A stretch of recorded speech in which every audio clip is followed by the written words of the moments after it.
ప్రార్థన చేసుకుందామా? మోకరించి. ప్రేమల మా తండ్రి, యేసుక్రీస్తు వారి పరిశుద్ధ నామములో ఈ సాయంకాల వేళలో తండ్రి యవనస్తుల పరిచర్యలో మేము పాల్పొందడానికి మీరు మాకు ఇచ్చిన ఆధిక్యతను బట్టి వందనములు. కొంతకాలంతో కాపాడి భద్రపరిచి మీరు ఎక్కడి కింద మీరు మాకు ఇచ్చిన ఆశ్రయాన్ని బట్టి వందనాలు. శాస్త్రమైన ప్రేమతో ప్రేమించి మీకు మా యేసుక్రీస్తు వారిని కల్వస్తులలో మా కొరకు అర్పించి ఆయన పరిశుద్ధ రక్తం ద్వారా విమోచించి గొప్ప రక్షణ మాకిచ్చి పరలోక వాసులుగా పరలోక సొత్తుగా సమకూర్చి భూలోకంలో ధన్యములు మీరు జ్ఞాపకం చేసుకుంటూ మీ స్వస్థత, మీ మంచితనము, మీ ఓర్పు, మీ దీశాంతను బట్టి వందనం చెల్లిస్తున్నాం. లో తండ్రి మీరు మాకు ఇచ్చిన వాక్య భాగం అన్నిటి బట్టి కూడా వందనాలు చెల్లిస్తున్నాం. మరి సాయంకాల పరిచర్యలో మీరే మాకు సహాయపడి తండ్రి వాక్యాన్ని మాకు బోధించండి. వచ్చిన బిడ్డలు బట్టి వందనాలు. చక్కటి జ్ఞానం దయచేయండి, చక్కటి భవిష్యత్తు దయచేయండి. యవనస్తులుగా ఉంటున్నారు, పరిశోధనకి తప్పించి నీ కొరకు నమ్మకమైన బిడ్డలుగా ప్రతిష్ఠింపబడిన బిడ్డలుగా నీకు జీవించడానికి సహాయపడండి. ప్రతి ఒక్కరూ తీర్చండి. పాటలో వాక్య జ్ఞానంలో తండ్రి మీరు సహాయపడి మీ నా మైపచ్చస్గా ప్రార్థిస్తూ అంతగా శక్తులను యేసుక్రీస్తు నామములో బంధిస్తూ మీరు రాజుగా ప్రభు సింహాసనాసులుగా ఉండి పరిచయం జరిగించస్గా ప్రార్థిస్తూ సమస్తకంతా నీకు అర్పించుకుంటూ యేసుక్రీస్తు నామములో ప్రార్థించి వేడుచున్నాము తండ్రి, ఆమేన్.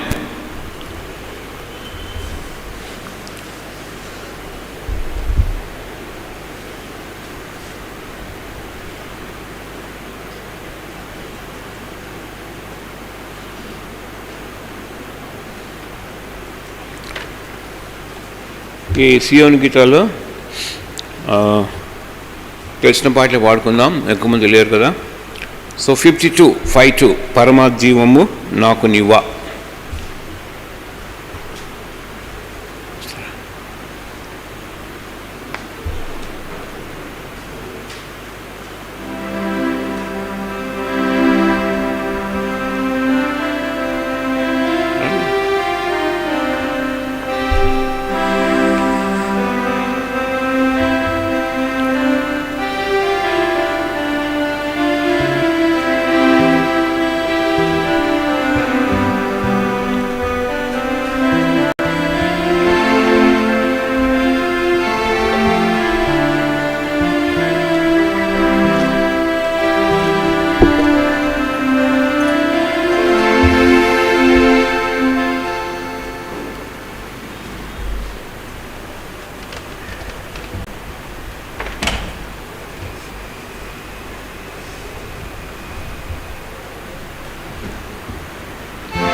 జీవము నాకు నీవా, తిరిగి లేచెను నాతో నుండా. పరమా జీవము నాకు నీవా, తిరిగి లేచెను నాతో నుండా. నిరంతరము నడిపించును, మరల వచ్చి యేసుకొని పోవును. నిరంతరము నడిపించును, మరల వచ్చి యేసుకొని పోవును. యేసు చాలును, యేసు చాలును. ఏ సమయమైన ఏ స్థితికైనా నా జీవితములో యేసు చాలును.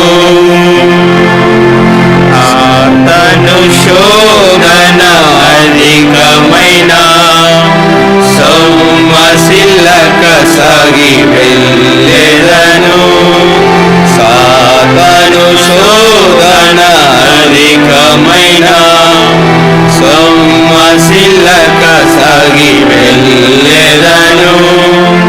లోకము శరీరము లాగినను, లోబడక నేను వెళ్ళెదను.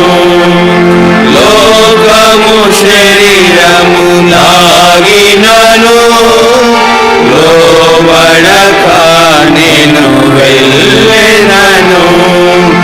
యేసు చాలును, యేసు చాలును. ఏ సమయమైన ఏ స్థితికైనా నా జీవితములో యేసు చాలును. పచ్చిక బయలులో పరుణజేయు శాంతి జలము చెంత నడిపించును. పచ్చిక బయలులో పరుణజేయు శాంతి జలము చెంత నడిపించును. అనిశము ప్రాణము తృప్తిపరచు మరణ లోయలో నన్ను కాపాడును. అనిశము ప్రాణము తృప్తిపరచు మరణ లోయలో నన్ను కాపాడును. యేసు చాలును, యేసు చాలును. ఏ సమయమైన ఏ స్థితికైనా నా జీవితములో యేసు చాలును. నరులెల్లరూ నన్ను విడచినను శరీరము కుల్ని కృషించినను. నరులెల్లరూ నన్ను విడచినను శరీరము కుల్ని కృషించినను. హరించిన నా ఐశ్వర్యము విరోధి వలె నన్ను విడచినను. హరించిన నా ఐశ్వర్యము విరోధి వలె నన్ను విడచినను. యేసు చాలును, యేసు చాలును. ఏ సమయమైన ఏ స్థితికైనా నా జీవితములో యేసు చాలును. 35 వస్తుంది. ఆనందంతో స్తుతించడం యేసు పాదమున పూజించు. 35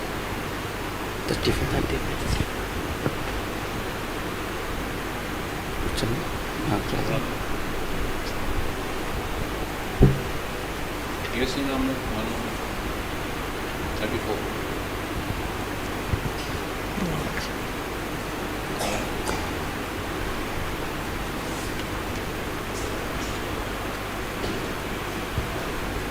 68 ఇది వస్తుందిలేండి. Song number 68. నా సర్వమైన ప్రభు అర్పించుకొందు నీకై.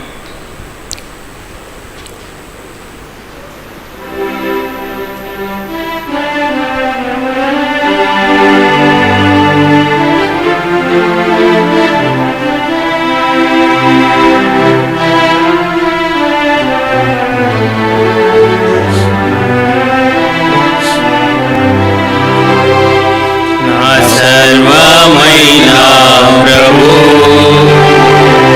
అర్పించుకొందు నీకై అంగీకరించు నేడే నీ సేవ చేయుటకై. అంగీకరించు నేడే నీ సేవ చేయుటకై. ఆత్మా ప్రాణ దేహము తలంపులు క్రియలు. ఆత్మా ప్రాణ దేహము తలంపులు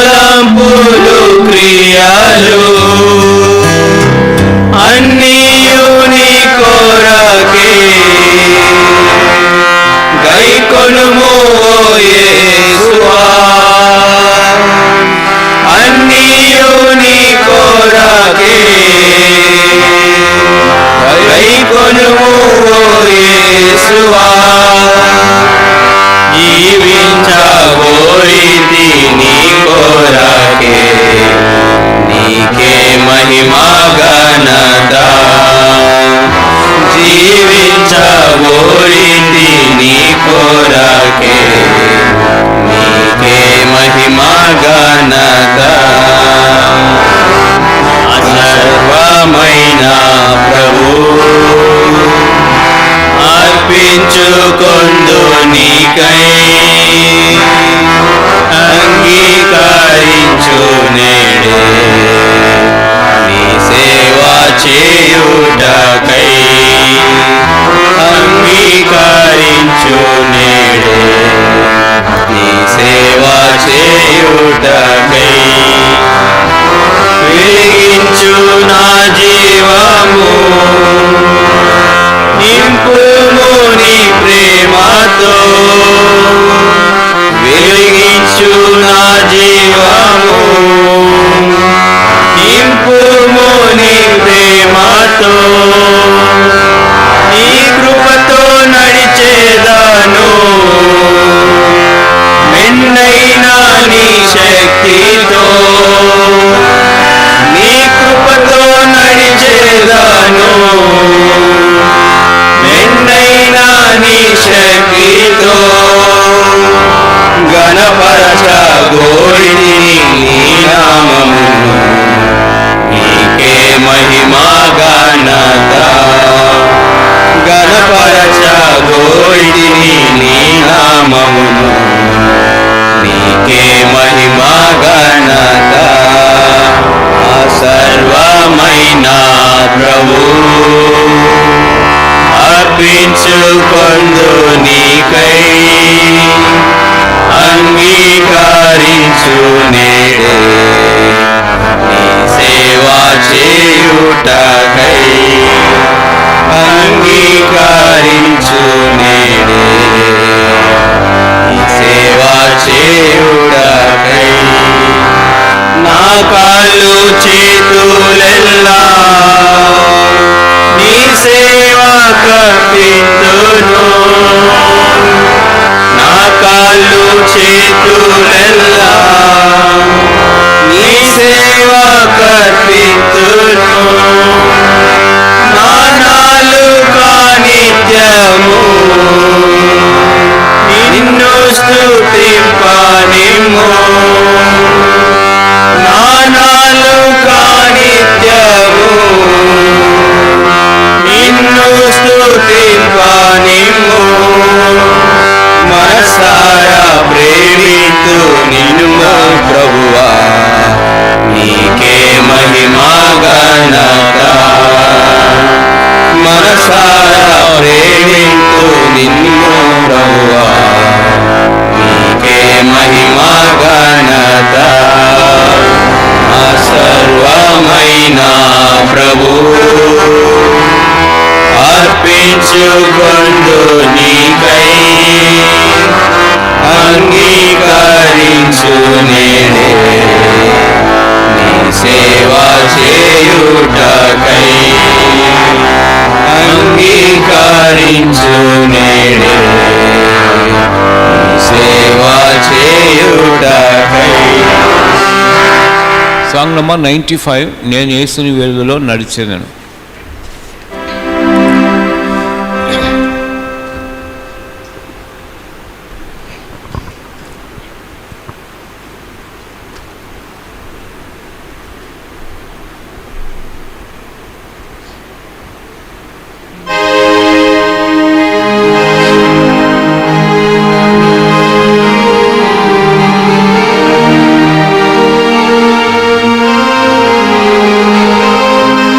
నా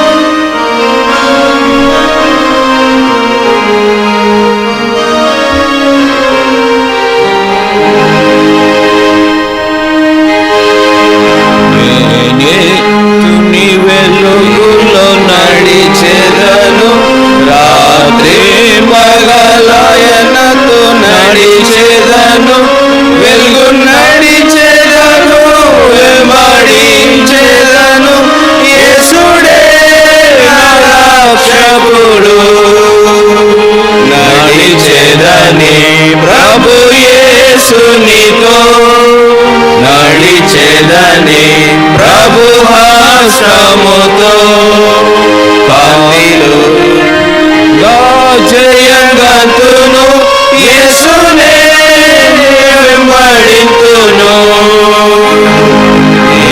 యేసుని వెలుగులో నడిచెదను కాళంబగు చీకటిలో భయపడను ఆత్మతో పాడుచు సాగిపోవును యేసుడే నా ప్రియుడు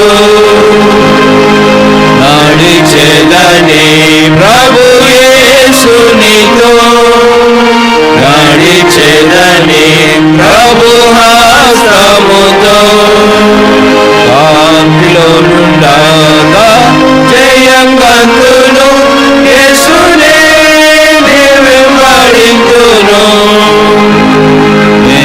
యేసుని వెలుగులో నడిచెదను వెలుగులో ప్రభు స్వరము వినుచును స్వరమిచ్చెదను చెదను లెదను యేసుడే ప్రేమమయుడు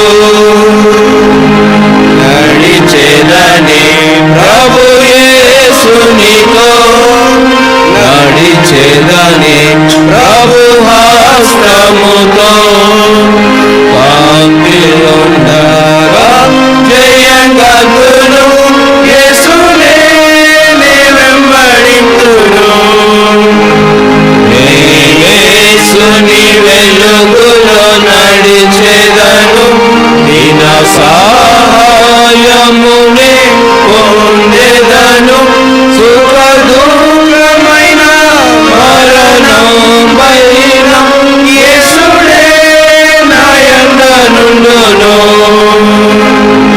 నడిచెదని ప్రభు యేసునితో నడిచెదని ప్రభు హస్తముతో కాంతిలో నుండగా జయంగతును యేసునే వెంబడింతును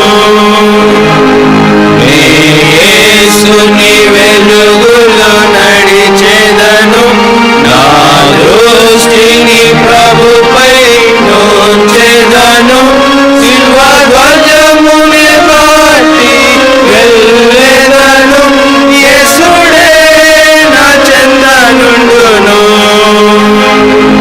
నడిచెదని ప్రభు యేసునితో నడిచెదని ప్రభు హస్తముతో కాంతిలో నుండగా జయంగతును యేసునే వెంబడింతును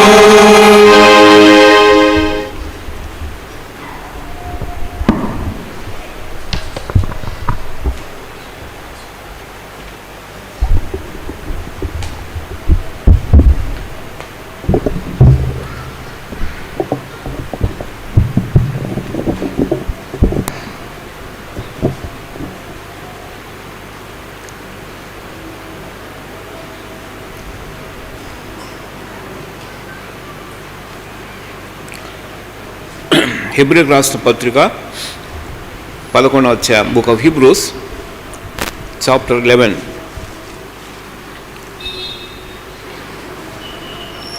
verse 6. హిబ్రూస్ 11:6 హెబ్రీలకు 11వ అధ్యాయము 6వ వచనం కలిసి చదువుకుందాం. విశ్వాసము లేకుండా దేవునికి ఇష్టడైనట అసాధ్యము.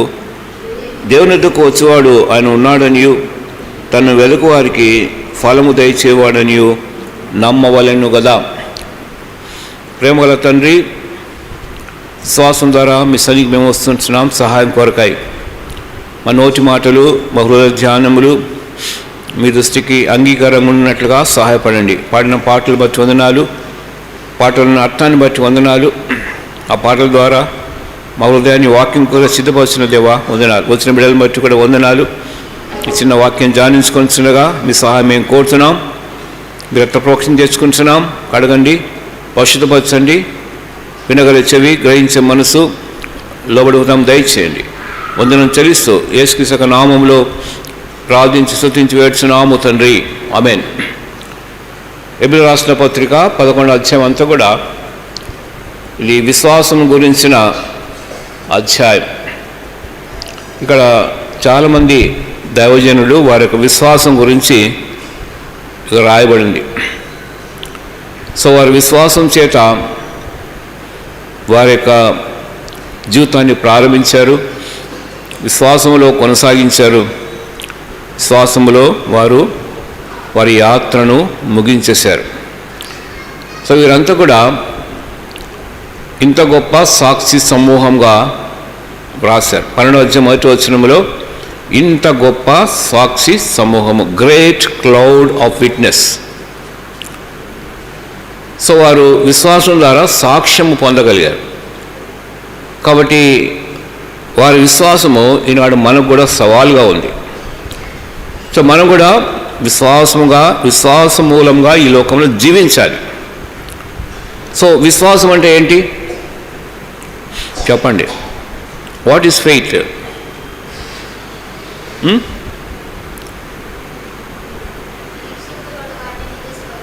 Right, very good. Only first part చెప్పా, ఇంకొక పార్ట్ కానీ చదవండి. ఫస్ట్ వర్స్ ఉంది కదా.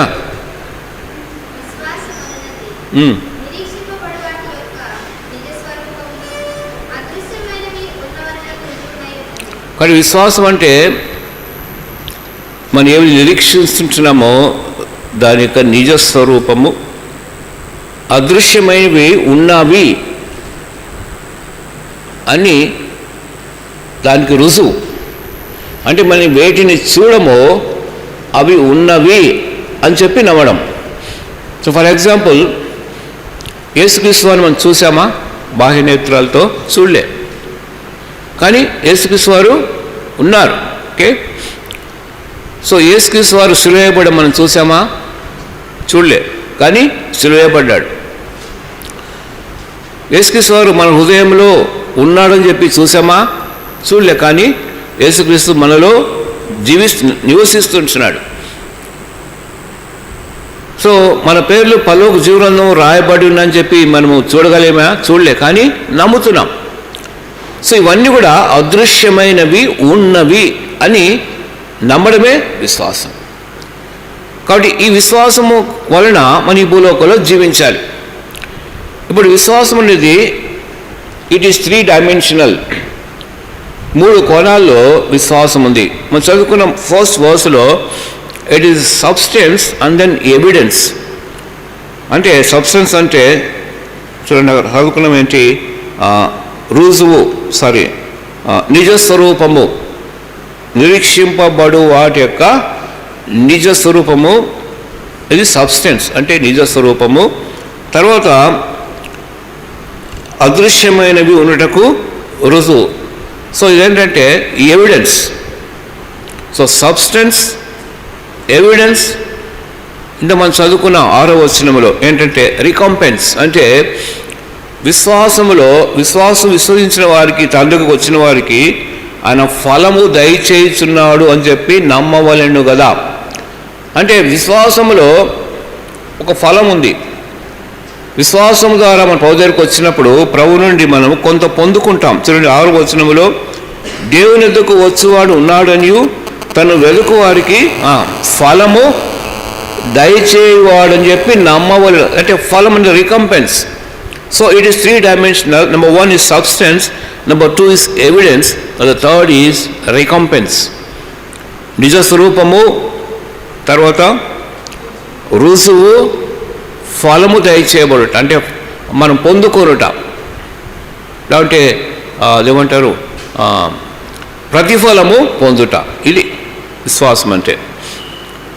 సో విశ్వాసం అంటే ఇంకో డెఫినేషన్ చాలామంది ఏం చెప్తున్నారంటే faith is something seeing the invisible. అదృశ్యమైన వాటిని చూడడం అనేది బై ఫెయిత్. తర్వాత బిలీవింగ్ ది అన్బిలీవబుల్, నమ్మశక్యము కానివి నమ్మడం. దెన్ రిసీవింగ్ ది ఇంపాసిబుల్, అసాధ్యమైనవి పొందుకోవడం. Once again repeat, faith is seeing the invisible, believing the unbelievable, then receiving the impossible. So అదృశ్యమైనవి ఉన్నవని చెప్పి నమ్మడం, నమ్మడానికి శక్యము లేనిది అంటే నమ్మడానికి ఈ ఆధారం లేకపోయినా సరే నమ్మడం, అసాధ్యమైనవి పొందుకోవడం అనేది ఫెయిత్. అందుకని విశ్వాసం ద్వారా ఈ అధ్యాయంలో దేవుని ప్రజలు గొప్ప గొప్ప కార్యాలు చేశారు, గొప్ప గొప్ప వాటి పొందుకున్నారు విశ్వాసమును బట్టి. విశ్వాసం బట్టి ఎరికో గూడలు కూల్చబడ్డాయి. దీంట్లో రాశారు, వారు నమ్మారు కదా. యెహోషువ గ్రంథములో ఇశ్రాయేలు ప్రజలు ఎరికో గూడలు ఎలా కూల్చారు చెప్పండి? ఎలా కూల్చారు? డైనమైట్స్ పెట్టారా? బాంబ్స్ ఏమైనా పెట్టారా? ఏం పెట్టలే. దేవుడు ఏం చెప్పాడంటే రోజు ఒకసారి తిరగమన్నారు. ఆ ఎరికో సిటీ చుట్టూ ఇశ్రాయేలు ప్రజలు యాజకులు బూరలు పట్టుకొని జస్ట్ సైలెంట్గా తిరగాలి ఒక్కసారి. సెకండ్ డే ఇంకొకసారి తిరగాలి. అలాగే 7వ రోజు 7 సార్లు తిరగాలి. అంటే 13 సార్లు తిరగాలి 7 రోజుల్లో. సో చివరి రోజు 7 సార్లు తిరిగిన తర్వాత బూరలుది ప్రజలు కేకలు వేస్తే ఎరికో గూడలు పడిపోయినాయి. వారు ఏం చేయాలి అంతే, వారు నమ్మారు, విశ్వాసం బట్టి ఎరికో గూడలు కూలిపోయినాయి.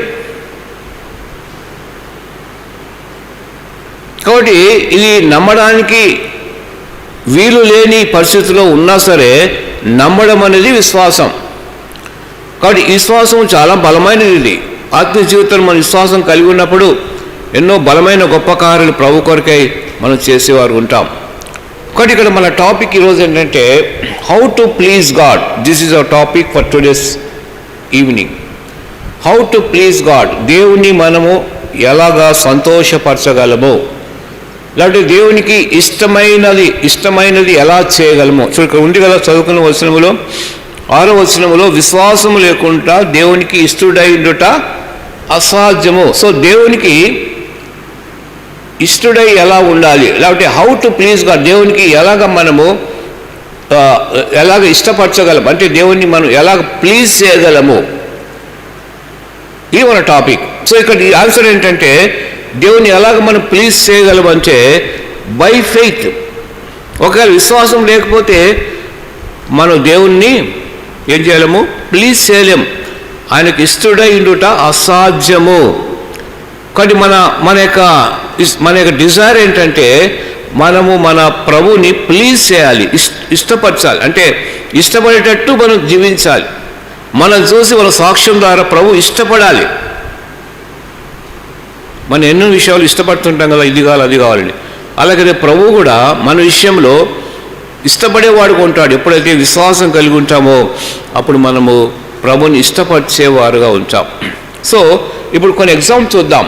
కొంతమంది వ్యక్తులు ఎలాగ ప్రభుని ఇష్టపరిచారో, అంటే ఇష్టంగా ఎలా జీవించగలిగారో చూడండి. హెబ్రీ రాష్ట్ర పత్రిక 11వ అధ్యాయంలోనే మీద వచనంలో ఒక వ్యక్తి చూడండి, 5వ వచనం చదువుదాము. విశ్వాసమును బట్టి హానోకు మనం రుచి చూడుకున్నట్లు కొనిపోబడెను, తను కొనుకోపబడకము దేవునికి ఇష్టడై ఉండనని సాక్ష్యము పొందెను. He had a testimony that he pleased God. So by faith Enoch walked with the Lord for 300 years and his testimony it was so good that he pleased God. కానీ హానోకు దేవునితో కూడా నడిచాడు. ఏం సాక్ష్యం పొందాడంట? దేవునికి ఇష్టడై ఉండనని సాక్ష్యం పొందాడు. కాబట్టి ఆ సాక్ష్యాన్ని బట్టి ఆయన మరణము రుచి చూడకుండానే కొనిపోబడ్డాడు. He was translated into heaven without tasting death. ఇప్పుడు హానోకు జీవితాన్ని మనం చూస్తే కొన్ని 5 అనుభవాలు ఉంటున్నాయి. రండి, ఆదికాండము 5వ అధ్యాయం 21, 22 చదవండి ఎవరన్నా. మీకు ఇంగ్లీష్ అర్థమవుతుందా అమ్మా? యువర్ ఆల్ కాలేజ్ చదివేటవాళ్ళు కదా. Okay. So Genesis chapter 5 versus 21, 22.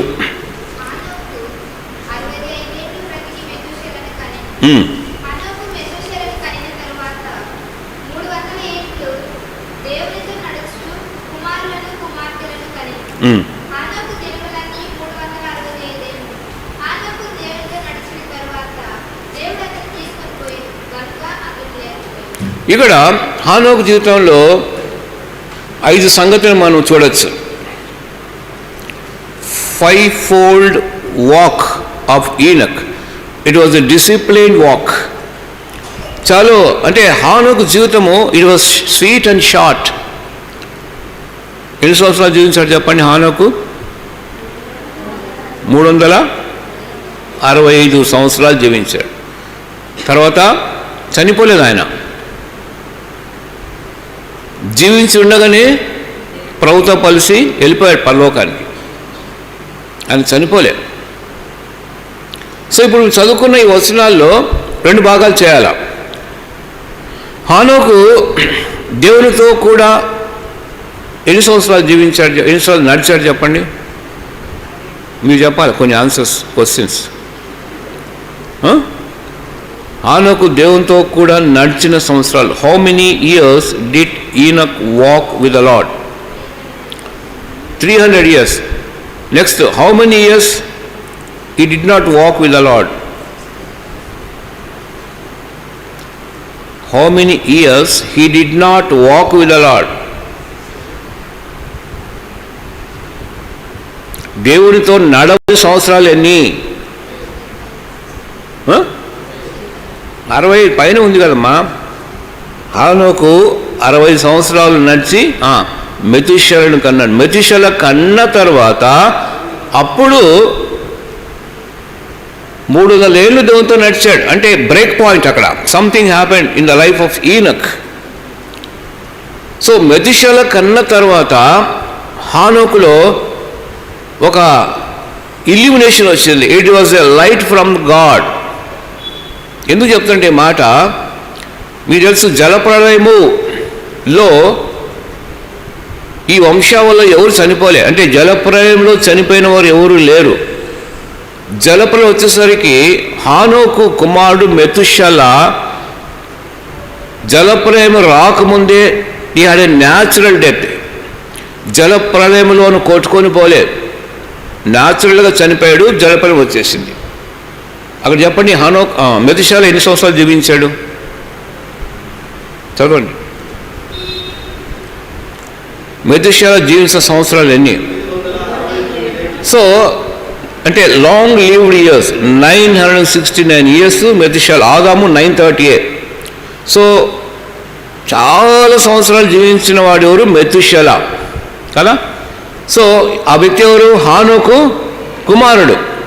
హానోకు మెతుషెల కన్న తర్వాత 300 ఏళ్ళు దేవునితో నడిచాడు. 65 years దేవునితో నడవలేదు. సరే, ఇప్పుడు మెతుషెల 969 years జీవించాడు. ఇప్పుడు మెతుషెల చనిపోయిన వెంటనే ఫ్లడ్స్ వచ్చాయి. అంటే ఈ వంశావళిలో చివరి వ్యక్తి ఎవరు? మెతుషెలనే. కాబట్టి మెతుషెల జలప్రళయంలో కొట్టుకొని పోలే, మామూలుగా న్యాచురల్గా చనిపోయాడు. ఎలా చెప్తామంటే చూడండి, క్యాల్కులేషన్ ఏంటి ఇక్కడ. 25 verse 25లో మెతుషెల 108 ఏళ్ళు బ్రతికి లెమెకును కనెను. 187 రాసుకొని పక్కన 187. నెక్స్ట్, లెమెకు 108 ఏళ్ళు బ్రతికి ఒక కుమారుని కన్నాడు. సో ఎన్ని? 182. 187 దెన్ 182, రైట్. దాని తర్వాత లెమెకు నోహును కన్నాడు. నోహు అన్న తర్వాత జలప్రళయం ఎప్పుడు వచ్చింది? 7వ అధ్యాయం 6వ వచనంలో ప్రవాహము భూమి మీదకి వచ్చినప్పుడు నోహు 600 ఏండ్లు. సో 187 + 182 + 600 ఎంత అయింది? ఎగ్జాక్ట్ 969. సో మెతుషెల చనిపోయిన వెంటనే ఆ సంవత్సరంలో జలప్రళయం వచ్చింది.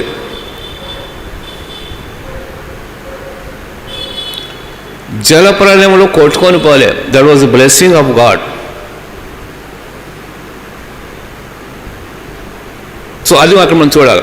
సరే, ఇప్పుడు తలంపు ఏంటంటే ఇక్కడ నేను చెప్తున్న పాయింట్, ఇక్కడ మెతుషెల కన్న తర్వాత హానోకులో ఒక నూతనమైన అంటే వాడి కాల్ ఇల్యూమినేషన్, అంటే దేవుడు యొక్క ప్రత్యక్షతలు ఆయన పొందగలిగారు. ఈ received a new revolution from God. కాబట్టి ఆ రోజు నుండి he decided to walk with the lord. నేను అనుకుంటాను మెతుషెల కన్న తర్వాత దేవుడు మెతుషెల గురించి కొంత మాట్లాడాడు. ఎందుకంటే హానోకు ప్రవక్త, the first prophet in the Bible. యూరపత్రిక రాశారు, హానోకు ప్రవక్త ప్రవచించాడు కొన్ని. కాబట్టి దేవుడు హానోకుకు మెతుషెల గురించి ప్రవచనాత్మక కొంత ప్రత్యక్ష ఇచ్చినాడు. కాబట్టి హానోకు పుట్టిన తర్వాత ఇప్పుడు ఈయనకు హానోకు నేను దేవునితో కూడా నడవాలని ఒక డిసైడ్ చేసుకున్నాడు, ఒక డెసిషన్ తీసుకున్నాడు. ఆ డెసిషన్ చాలా గొప్ప డెసిషన్. కాబట్టి హానోకు పుట్టిన తర్వాత దేవుడు ఇచ్చిన దర్శనం ప్రత్యక్షతను బట్టి హానోకు డిసైడ్ చేసి somehow or other I must walk with the Lord and this is my decision అన్నట్టుగా మరి హానోకు దేవునితో కూడా నడిచిన వాడుగా ఉంటాడు. సో ఇప్పుడు హానోకులో చూద్దాం, 5 పాయింట్స్ చూద్దాం. మొట్టమొదటిగా హానోకు నడిచిందంటే హీ వాక్డ్ బై ఫెయిత్. మీకు చిన్న ప్రశ్న, ఇప్పుడు హానోకు విశ్వాసంగా దేవునితో నడిచాడు. ఇప్పుడు హానోకు దేవుని చూశాడా లేదా?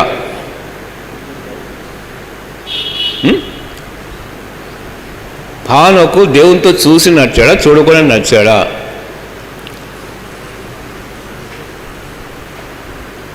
ఏం ఇంతకు చెప్పారు, విశ్వాసం గురించి చెప్పారు డెఫినిషన్. చూస్తే విశ్వాసం అవసరమేమ్మా, చూస్తే విశ్వాసం అవసరం లేక చూడని వాటి కొరకే మనము విశ్వాసం అవసరం. హానోకు దేవునితో నడుస్తున్నప్పుడు చూసి నడవలే, హానోకు దేవుని చూడలే.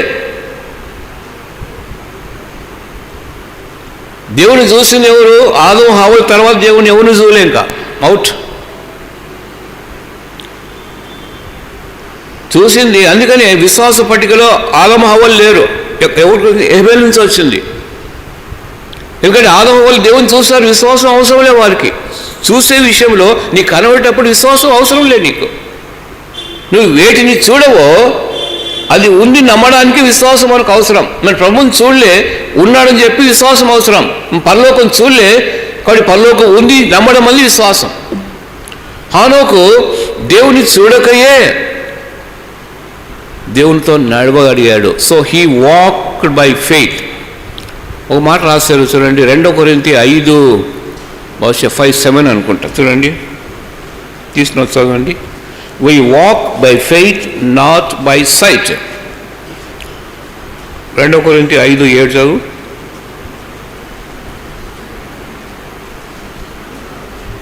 లేదా వెలుచూపును బట్టి కాక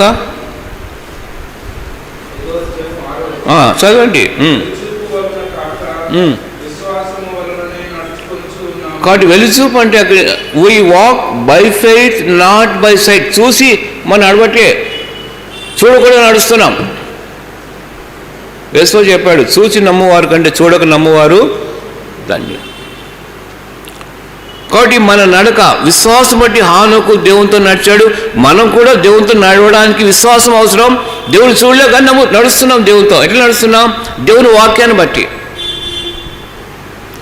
దేవుని వాక్యానుసారం జీవించడమే దేవునితో నడవడం. దేవుని మనం చూడట్లే, హానోకు కూడా దేవుని చూడలే.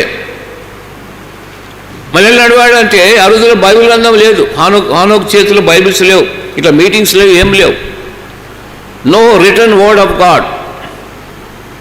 కానీ వారి పితరులు, వారి తల్లిదండ్రులు వారు ఏం మాటలు చెప్పారో వాటిని జ్ఞాపకం చేసుకుంటూ వాటి ప్రకారం జీవించగలిగారు వీళ్ళంతా కూడా.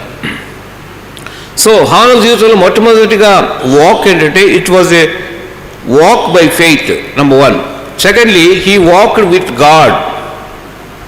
దేవునితో కూడా నడిచాడు.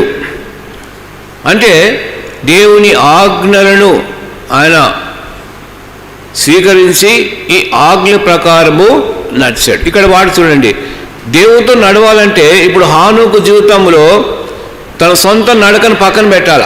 మనం చూస్తాం ఇంతవరకు 65 years హానోకు దేవునితో నడిచినట్టు లేదు రికార్డు, కానీ తన సొంత నడక, అంటే తన ఇష్టానుసారంగా తనకు ఏది తోచిందో, ఏది మంచిదిగా తోచిందో అలాగే నడవగలిగాడు. సో దేవునితో నడవాలంటే ఏం చేయాలంటే you must say goodbye to your old walk of life. ఇప్పుడు దేవుని నడక మనిషి నడక రెండు parallel, they will not meet together, రెండు కలవవు. రైల్వేలో పట్టాలు ఉంటాయి కదా, ట్రాక్స్, రైల్వే ట్రాక్స్, ఈ రెండు కలుస్తాయండి? కలవవు. సో హానోకు way of walking, God's way of walking రెండు కలవవు. ఇప్పుడు హానోకు దేవునితో నడవాలంటే he has to say goodbye to his own walk. తన సొంత నడకను పక్కన పెట్టి దేవునితో కలిస్తే తప్ప దేవునితో నడవలేడు. కానీ హానోకు 65 years దేవునికి వేరుగా నడిచాడు. ఇప్పుడు 65 years తర్వాత దేవునితో నడవడాలంటే తన సొంత నడకను పక్కన పెట్టి విడిచిపెట్టి దేవుని నడకతో కోయిన్సైడ్ చేసుకున్నాడు. He walked according to the tune with God. దేవుని యొక్క ఫ్రేమ్ వర్క్లోకి వచ్చేసాడు హానోకు. సో మనం కూడా దేవునితో నడవాలంటే ఏం చేయాలా? మన సొంత చిత్తాన్ని పక్కన పెట్టాలి, సొంత జ్ఞానం పక్కన పెట్టి దేవుని వాక్యంలో ఏది రాశారో, దేవుని వాక్యం ఏది సెలవిస్తుందో అది నమ్మి ఆ వాక్య ప్రకారంగా నడవాలి. అందుకని నీ వాక్యము నా పాదములకు దీపము, త్రోవకు. ఎందుకంటే ఆ వెలుగు ఆ యొక్క దీప వెలుగులో మనం నడవాలి. సో అంటే అది మన సొంత జీవితం, మన సొంత నడక కాదు అది. సో మనిషిని నడకను పక్కన పెట్టే తప్ప దేవునితో నడవలేం. కానీ హానోకు ఏం చేస్తాడంటే తన సొంత నడకను పక్కన పెట్టి దేవునితో నడిచాడు. ఇది second. He walked by faith, then he walked with God. Thirdly చూస్తే it was a family walk. హానోకు చూడండి, మెష కల తర్వాత 300 ఏండ్లు నడుస్తూ కుమార్తెలను అంటే హానోకు భార్య ఉంది, పిల్లలు ఉన్నారు కదా. Family walk. ఒకవైపు ఫ్యామిలీ ఉంది, ఇంకొక వైపు దేవునితో నడుస్తూ వచ్చాడు. ఫ్యామిలీ కలిగి ఉంటూ నడిచాడు దేవునితో. అంటే దేవునితో నడవాలంటే ఫ్యామిలీ వదిలిపెట్టి వచ్చారని కాదు. అంటే ఫ్యామిలీ అంటే he has to discharge his own duties towards his family, then he has to walk with God. So ఫ్యామిలీతో హానోకు ఉంటూ ఆ యొక్క ఫ్యామిలీ బాధ్యతను స్వీకరించి భార్య బిడ్డలను పోషిస్తూ అదే సందర్భంలో దేవునిని ప్లీజ్ చేశాడు, దేవునితో కూడా నడవగలిగాడు. So it was a family walk. Third. Fourthly it was an immortal walk. అంటే ఇమ్మార్టల్ అంటే ఏంటి? That which is not mortal. Immortal అంటే మరణము రుచి చూడకుండానే కొనుపబడ్డాడు. God is immortal, we humans are mortals. మనము మృత్యులము, అంటే క్షయమైపోవారము. దేవుడు అక్షయుడు, ఆయనకు మరణము లేదు. మనిషికి మరణం ఉంది. We are mortal beings, God is immortal. He dwells in unapproachable glory. సమీపింపురం తేజస్సులో ఉంటూ అమరత్వం కలిగిన దేవుడు. ఆయన మరణము లేదు. మనుషుడు పాపం ద్వారా మరణం చేసుకున్నాడు. We are mortals and God is immortal. కాబట్టి ఇప్పుడు హానోకు తను మరణించకుండానే దేవుడు తీసుకెళ్ళిపోయాడు. కానీ బైబిల్ ఇద్దరు ఉన్నారు కదా, ఎవరు చెప్పండి? ఫస్ట్ ఎవరు? హానోకు. రెండో వ్యక్తి ఎవరు? ఏలియా, ప్రాఫెట్ ఎలైజా. ఆయన సుడిగాలు తీసుకెళ్ళిపోయాడు. సుడిగాలు ఎలీషా చూస్తుండగానే సుడిగాలు వచ్చేసింది. ఎలీషా పైకెత్తబడ్డాడు. ఇద్దరు వ్యక్తులు మనం చూడగలుగుతున్నాం. So it was an immortal walk. Finally it was a prophetic walk. చూడు, యూదా పత్రిక అంటే రెవల్యూషన్ బుక్, రెవల్యూషన్ ముందు ఉంటుంది.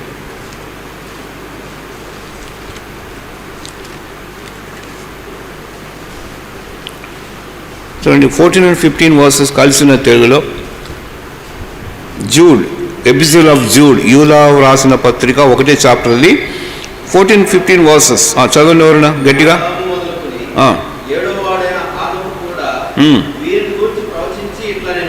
అందరికీ తీర్పు తీర్చుకును. వారిలో భక్తిహీనులందరూ భక్తిహీనముగా చేసిన వారి భక్తిహీన క్రియలన్నింటిని గురించి భక్తిహీనులైన పాపులు తనకు విరోధముగా చెప్పిన కఠినమైన మాటలన్నింటిని గురించి వారిని ఒప్పించుకును. ప్రభు తన వేవేల పరిశుద్ధుల పరివారంతో వచ్చును. సో ఈ రెండు కూడా కండెన్స్ చేస్తే 2 పాయింట్స్, ఇక్కడ 2 పాయింట్స్ ఉన్నాయి. మొదటిగా he prophesies about the judgment that is going to fall upon. రాబోయే తీర్పు గురించి ఆయన ప్రవచించాడు. ఏంటో తీర్పు అంటే భక్తిహీనులకు తీర్పు తీర్చడానికి రేపు ప్రభువారు రానే ఉన్నాడు. So the judgement that is going to come. రెండవది లాస్ట్ పార్ట్లో ప్రభు వేవేల పరిశుద్ధుల పరివారంతో వచ్చును. Christ second coming with the saints. యేసుక్రీస్తు రెండో రాకడ వేల పరిశుద్ధులతో ఆయన భూలోకం మీదికి రాజ్య పరిపాలనకు రేపు రాబోతున్నాడు. హానుక్ ఎక్కడ? యేసు రెండో రాకడలో ఎప్పుడు? 1000 years. ఎన్ని సంవత్సరాలు? ఆదము నుండి అబ్రాహం 2000 years, అబ్రాహం నుండి క్రైస్ట్ వరకు 2000 years, 4000 years. ఇప్పుడు 2021 ఇంతకాలం గడిచింది. సో ప్రభు వచ్చినప్పుడు 7 ఏళ్ల కాలం మధ్యాకాశాలు ఉంటాం. 7 ఏళ్ళు అయిపోయిన తర్వాత 1000 ఏళ్ల కాలానికి ఈ లోకానికి వస్తాం. సో ఫ్యూచర్ అంటే ఎప్పుడో జరగబోయే ఆ యొక్క సంఘటనలు ఆదాము మొదలుకొని 7వ సంతతి వాడైన హానోకు ప్రవచించాడు. అంటే the first profit of the Bible ఎవరంటే ఈనోక్. ఈనోక్ అనే మాట కట్టమంటే డెడికేటెడ్ ఆర్ కాన్సక్రేషన్, అంటే దేవునికి ప్రతిష్ఠింపబడిన వ్యక్తి హానోకు. ఎందుకంటే తన యొక్క లైఫ్ని, తన జీవితాన్ని ప్రభు కొరకే ప్రతిష్ఠించుకున్నాడు కాబట్టి ప్రభుత్వం నడవగలిగాడు. మరణం రుచి చూడకుండానే. ఇప్పుడు మన టాపిక్ ఏంటంటే హానోకు ఎందుకు తీసుకోబడ్డాడంటే దేవుని సంతోషపరిచాడు అన్న. ఏం చదువుకున్నాం? ఫిబ్రవరి 11:5 ఆయన ఇష్టుడని సాక్ష్యం పొందాడు. తను జీవించిన కాలము ప్రభువును సంతోషపరిచాడు, ప్రభుకి ఇష్టమైన రీతిగా జీవించాడు. తన మాటలు, ఆయన కాండక్ట్, ఆయన యొక్క ప్రవర్తన is way of life all pleasing God. So ఇప్పుడు యవనస్తులుగా మనము ఆలోచించాలి కదా. ఇప్పుడు మనం ఏం చేయాలా? మనం కూడా ఎవరిని సంతోషపరచాలా? చెప్పండి. ఇప్పుడు చూడండి, మా పిల్లలతో ఆడుకోండి. Don't play with the children. ఇక్కడ చదవండి, వాక్యం వినండి. డివియేషన్ అది. ఇక్కడ వినండి, ముగిస్తా. ఎంతసేపు ముగిస్తా చెప్పండి? 15-20 నిమిషాలు ముగిస్తా, తర్వాత ఆడుకోండి. సో ఇక్కడ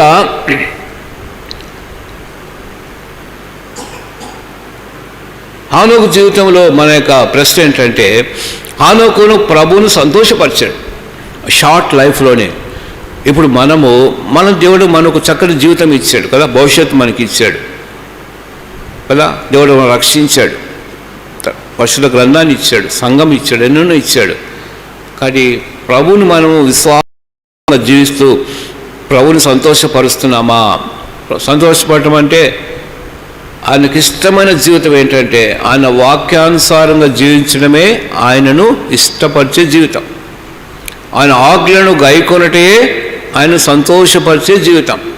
కానీ దేవుని వాక్యమును చదువుకుంటూ దేవుని వాక్య ప్రకారంగా మనం ఒకవేళ జీవిస్తే, లేదంటే పరిశుద్ధులు, దేవుని వాక్యం చెప్తుంది మన పరిశుద్ధులు, ఆయన పరిశుద్ధుడు కనుక మనం కూడా పరిశుద్ధులుగా జీవించాలి. రెండవదిగా ఆయన లోకంకు వేరుగా జీవించాడు, మనం కూడా లోకంతో కలిసిపోకుండా లోకానికి వేరుగా జీవించాలి. తర్వాత ఆయన చూడండి, ఆయన ఈ లోకంలో ఏది కోరుకోలే, అంటే ఈ లోకం కోరికే జీవించలేదు. లోకానికి యాత్రికుగా జీవించాడు, శ్రమలు, నిందలు, బాధలు అనుభవిస్తూ వెళ్ళాడు. ఆయన పరిశుద్ధుడుగా పాపం లేకుండా జీవించాడు. కానీ మనం కూడా పరిశుద్ధులుగా ప్రభు చిత్తానుసారంగా నడవడమే ప్రభుని ప్లీజ్ చేయడం, ఆయన సంతోషపరిచేవారుగా మనం ఉండాలి. సో నేను ఎవరు సంతోషపరుస్తున్నాను అని మన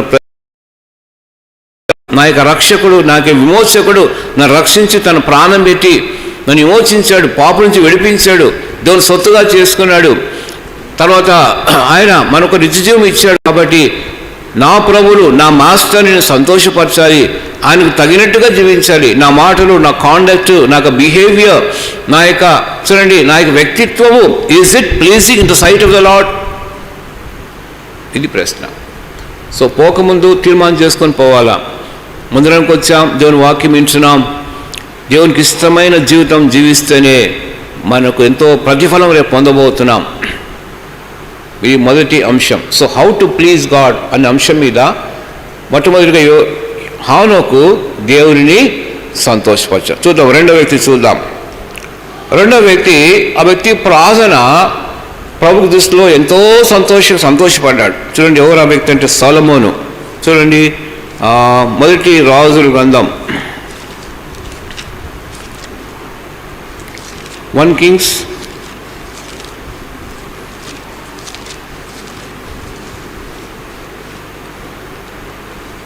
చాప్టర్ 3, మొదటి రాజులు 3వ అధ్యాయము. ఇక్కడ 4 వచనములో గిబియోను ముఖ్యమైన పునఃస్థలమై ఉండెను కనుక బలు అర్పించడానికి రాజు అక్కడికి పోయి ఆ బలిపీఠం మీద 1000 దహనం అర్పించను. గిబియోనులో యెహోవా రాత్రివేళ స్వప్నము, నేను నీకు ఏది చేయటం ఇష్టమో దానిని అడుగుమని దేవుడు అతనితో సెలవేగా. ఇక్కడ దేవుడు స్వప్నమందు సొలొమోనుతో మాట్లాడుతున్నాడు. ఇక్కడ Gibeon, the place called Gibeon, అక్కడ బలు అర్పించిన తర్వాత రాత్రి స్వప్నమందు సొలొమోనుతో దేవుడు మాట్లాడి, అయ్యా బాబు నీకేం కావాలి? బ్లాంకెట్ పమ్మ, you can ask what you want. నీకు ఏది కావాలో అడుగు, ఐఎమ్ రెడీ టు గివ్. అంటే మనం అడిగితే మంచి కదా, దేవుడు ఇప్పుడు మనం అడిగితే మనం ఏం కోరుకుంటాం చెప్పండి? అనుకుందాం, అట్లా అడగడానికి చెప్తాం, అనుకుందాం. ఇన్ కేస్ దేవుడు మనకు కల్లో లాడు ఏదో ప్రత్యక్షమై, అయ్యా అమ్మ నీకేం కావాలి కోరుకోమంటే ఏం కోరుకుంటాం చెప్పండి? అంటే మామూలుగా చెప్పండి, ఏం కోరుకుంటాం? మన ఇహలోకంగా కోరుకుంటాం. జనరల్గా ఈ లోకంలో మంచి జాబు, మంచి ఫ్యూచర్ సెటిల్మెంట్ కదా, మంచి ఆరోగ్యం కదా, మంచి చదువులు, మంచి కదా, దాని కొరకు మనం కోరుకుంటాం. కానీ సొలొమోను అలా కోరుకోలే. సొలొమోను ఏం కోరుకున్నాడంటే, he wanted a wise heart, ఒక జ్ఞాన హృదయాన్ని కోరుకున్నాడు. ఎందుకంటే ఆయన ఇశ్రాయేలు ప్రజలకు రాజుగా పట్టాభిషేకం చేయబడ్డాడు. ఇశ్రాయేలు ప్రజలు దేవుడు ఏర్పాటు చేసుకున్న ప్రజలు. దేవుడు వారిని ఐగుప్తు నుంచి విడిపించాడు. ఎర్ర సముద్రం కూడా అరణ్య మార్గం నడిపించి కాలదేశంలో వారిని సమకూర్చాడు. వారికి రాజు, తర్వాత ధర్మశాస్త్రం వారికి ఇచ్చాడు. వారు నాటని తోటలు అనుభవించడానికి దేవుడు పర్మిషన్ ఇచ్చాడు. వారు బావులు తవ్వకపోయినా మంచి నీరు త్రాగడానికి కొరకై ఉచితంగా బావులు ఇచ్చాడు.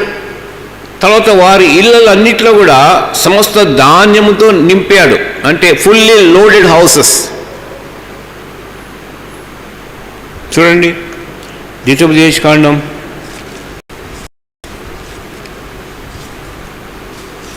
6వ అధ్యాయం.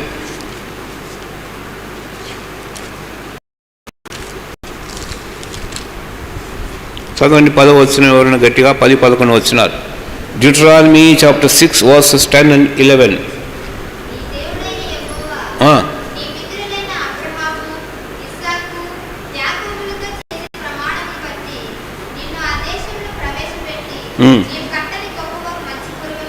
సరే, నీవు ఇశ్రాయేలు ప్రజలు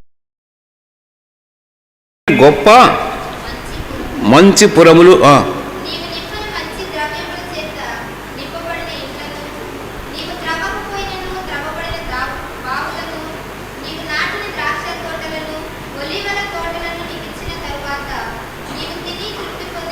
చాలు. సో ఇశ్రాయేలు ప్రజలకు ఇవన్నీ ఫ్రీగా ఇచ్చాడు, వారు ప్రయాసపడలే. they were given free of cost. ప్రతి ఇంట్లో బాగుంది, ప్రతి ఇంట్లో తోటలు ఉన్నాయి, ఒలివ ద్రాక్ష తోటలు ఉన్నాయి, అంజూరపు తోటలు ఉన్నాయి, మంచి పురాలు సిటీస్ ఉన్నాయి. తర్వాత ఫుల్లీ లోడెడ్ హౌసెస్, ఖాళీ ఇల్లు కాదు. చూడు ఏం రాస్తారు అక్కడ, నీవు నింపని మంచి ద్రవ్యముల చేత నింపబడిన ఇల్లు. What an amazing statement it is. ఇప్పుడు ఏదైనా రెంట్ తీసుకుంటా, ఒక ఇల్లు రెంట్కి తీసుకుంటా, ఆ ముందు ఇల్లు వాళ్ళు ఏం చేసి ఖాళీ చేసుకొని వెళ్ళిపోతారు కదా, మొత్తం పెడతారా? చీపురు కూడా ఉండని తీసుకెళ్ళిపోతారు. ఫుల్లీ లోడెడ్ హౌసెస్ మనకి ఇస్తారా? ఫారిన్లో ఇస్తారు. ఏదైనా కొనాలని, ఏదైనా వెకేట్ ఇంకొక ఇల్లు ఆక్యుపై చేసుకోవాలంటే ఆ ఇంట్లో నీకు మినిమం బేసిక్ థింగ్స్ అన్నీ ఉంటాయి. ఫ్రిడ్జ్ ఉంటుంది, హీటర్స్ ఉంటాయి, స్టవ్స్ ఉంటాయి, కార్డ్స్ ఉంటాయి, డ్రెస్సింగ్ టేబుల్ ఉంటుంది, డైనింగ్ టేబుల్ ఉంటుంది, అన్ని ఎలక్ట్రానిక్ గ్యాడ్జెట్స్ కూడా ఫ్రీ. ఫుల్లీ లోడెడ్ హౌసెస్ నీకు ఇస్తాడు. ఇస్రాయేల్ ప్రజలు దేవుడు ఖాళీ ఇల్లు ఇవ్వలే, ఇవన్నీ కూడా ఫ్రీ ఆఫ్ కాస్ట్.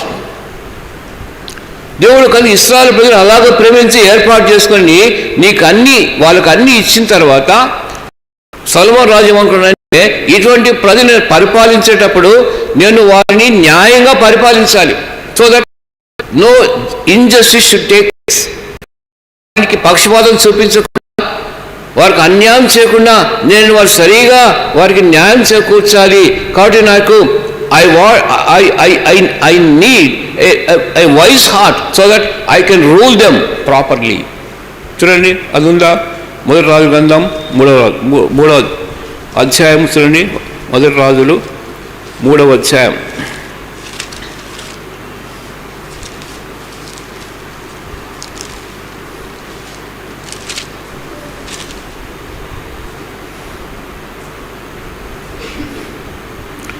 వచనం. సొలొమోను చేసిన ఈ మనవి ప్రభునకు అనుకూలమైన. So the prayer of Solomon, it was pleasing. తెలుగులో అనుకూలం ఉంది, ఇంగ్లీష్ ప్లీజ్డ్ ఉంది. సో ఇక్కడ సొలొమోను చేసిన ప్రార్థన అది దేవునికి ఇష్టమైన ప్రార్థన.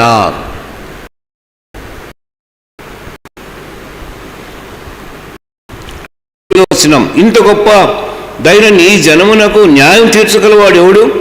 కాబట్టి నేను మంచి చెడులు వివేచించి నీ జనులకు న్యాయం తీర్చినట్లు నీ దాసులను నాకు వివేకమైన హృదయము దయచేము.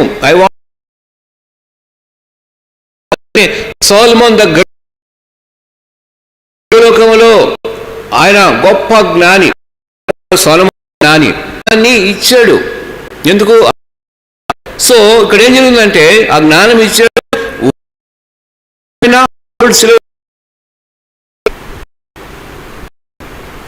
అంటే ప్రభుకి ఇష్టమైన మనం అడిగితే, మనం అడగపోయినా కూడా కొన్ని ఎక్స్ట్రా ఇస్తాడు మనకు. అందుకని ఏమన్నా మొత్తం 6:23, seek ye first the kingdom, all things shall be added unto you. మొదట నా రాజ్యం నీతి వెలుకుడి, అడి తర్వాత నువ్వు అడగకపోయినా నీకు ఇస్తాడు. అంటే ఇక్కడ యవనస్తుల ఒక పాఠం ఏంటంటే, ఈ మనం చేసే ప్రేయరు అది దేవునికి ఇష్టమైన ప్రార్థనగా ఉందా? కాబట్టి you must know the priorities in our prayer life.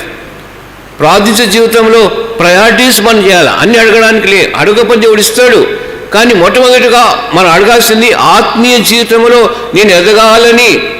నువ్వు మన ప్రయారిటీ అలా ఉండాలి. అంతేగాని నాకు ఇది కావాలి అది కావాలి అడగచ్చు, అడగకూడదని తప్పు కాదు. కానీ మన ప్రయారిటీ ఎలా ఉంది? మన ప్రేయర్ లైఫ్లో what are we asking for?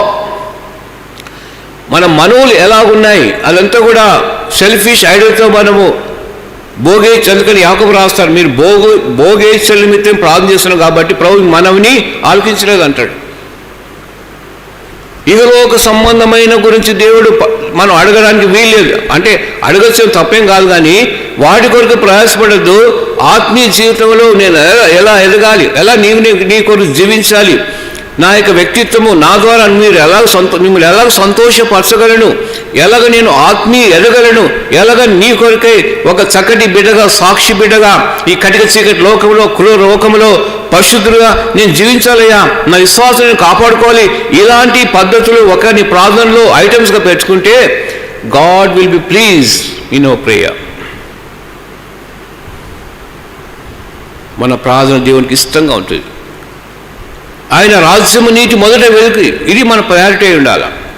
కానీ ఇక్కడ సొలొమోన్ ప్రయారిటీ అలాగుంది. ఎందుకంటే ఆయన రాజుగా చేయబడ్డాడు కాబట్టి ఆయన ప్రజలకు న్యాయం సమకూర్చాలి, న్యాయం చేయాలి, అన్యాయం చేయకూడదు, పక్షపాతం చూపించకూడదు, ఇంజస్టిస్ చేయబడకూడదు, పార్షియాలిటీ ఉండకూడదు. కాబట్టి దేవుడు మెచ్చుకున్నాడు. So this prayer was pleasing in the sight of God. So number 1 ఏంటంటే ఈనోక్స్ వాక్ ప్లీజ్డ్ గాడ్. రెండోది సొలొమోన్స్ ప్రేయర్ ప్లీజ్డ్ గాడ్. ఇది రెండవ అంశం. రండి 3 చూడండి. 2 Timothy 2 Timothy chapter 2 verse 4 కలిసి చదువుకుందాం. 2 Timothy 2:4. సైనికుడు ఎవడును చదవండి, యుద్ధమునకు పోనప్పుడు తన దండులో చేర్చుకున్న వానిని సంతోషపెట్టవలనని ఈ జీవన వ్యాపారంలో చిక్కుకొనడు. ఇక్కడ పౌలు తిమోతికి రాస్తూ you be a good soldier of Christ అంటున్నాడు. మంచి సైనికుల వలె నువ్వు పోరాడాలంటాడు. ఇక్కడ తిమోతి మంచి సైనికుడు. కానీ పౌలు తిమోతి హెచ్చరిస్తూ మంచి సైనికుడు ఏం చేస్తాడంటే ఎవడు సంతోషపరుస్తాడు? తను దండులో తన ఆర్మీలో ఎవరు చేర్చుకున్నారో తన మాస్టర్ని సంతోషపరచడానికి ట్రై చేస్తాడు. అంతేగాని ఈ జీవన వ్యాపారంలో చిక్కుకోలేడు. రాశారు కదా, జీవనం అంటే he will not be entangled with the affairs of his own life, but he will try to please the master who joined him as a soldier of Christ. So మంచి సైనికుడు అంటే సైనికులు ఆ దండులో ఎవరు చేర్చుకున్నారో ఆయనేమో దాంతో పట్టించుకోడు కాదు, కానీ తన యొక్క యజమాని సంతోషపెట్టడానికి కొరికే ఆయన ప్రయత్నిస్తాడు. మనం ఆలోచిస్తే మన యజమాని ఎవరు? యేసుక్రీస్తు వారు. మనం కూడా సైన్యంలో ఉన్నాం. 2 ఏరియాస్లో మనం ఉన్నాం. ఒకటి we are in the race, Christian race.